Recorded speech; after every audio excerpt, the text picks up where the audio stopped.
நேத்தி நடந்த இந்தியா இங்கிலாந்து ஒரு நாள் தொடர் போட்டியில் நேத்தி இந்தியா அபார வெற்றி பெற்றதுங்க. ஸோ இதுக்கு முக்கிய காரணம் பார்த்தீங்கன்னா ரோஹித் சர்மா தான். ஸோ இதை பற்றி தான் இன்றைக்கி நம்ம பார்க்க போகிறோம். இதை பார்க்குறதுக்கு முன்னாடி நம்முடைய சேனல் இன்னும் சப்ஸ்கிரைப் பண்ணிடுங்க. வாங்க வீடியோக்குள்ளே போகலாம்.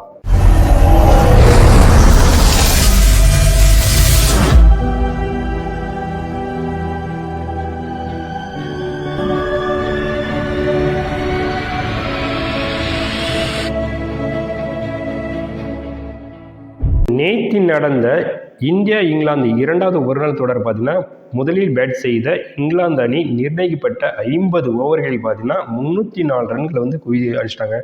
304 ரன்கள் வந்து அடிச்சிட்டாங்க. ஸோ இதில் பார்த்தீங்கன்னா ஜோ ரூட் பார்த்தீங்கன்னா 69 ரன்களும், பென்டக் பார்த்தீங்கன்னா 65 ரன்களும், லிவிங்ஸ் பார்த்தீங்கன்னா 41 ரன்கள் அடித்தாங்க. ஒரு நல்ல ஸ்கோர் தான், சாதாரண ஸ்கோர் இல்லை, ஒரு ஃபைட்டிங் ஸ்கோர் தான் இந்தியாவுக்கு.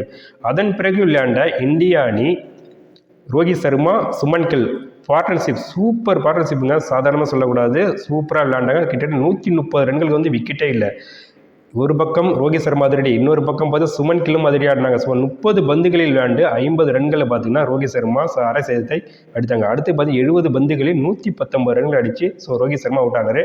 சுமன் கில் பார்த்தீங்கன்னா 60 ரன்களுக்கு மிச்சாருங்க. ஸோ ரோஹித் சர்மா இந்த ரன்கள் உள்ளானார். ரோஹித் சர்மா இந்த போட்டியில் பார்த்தீங்கன்னா எல்லாத்துக்கும் தவிடுபொடி ஆகிதான் சொல்லலாம். ஒன்டே கேப்டன் பதவியிலிருந்து விலக வேணும், இல்லை ஓய்வு அறிக்க வேணும், பல விமர்சனங்கள் அவர் பல விமர்சனங்களுக்கு உள்ளானார். ஸோ எல்லாத்துக்குமே இப்போ அவர் தவிடுபடி ஆகியிருக்காரு இந்த ஒரு போட்டியில். அதன் பிறகு வந்த விராட் கோலி 4 ரன்களையுமே அவுட் ஆனார். ஸோ அதன் பிறகு வந்த ஸ்ரேயஸ் ஐயர் தான் வந்து நின்று 44 ரன் அடித்து ஸோ இந்தியாவுக்கு வெற்றி வாய்ப்பை பூர்த்தி செய்தார்.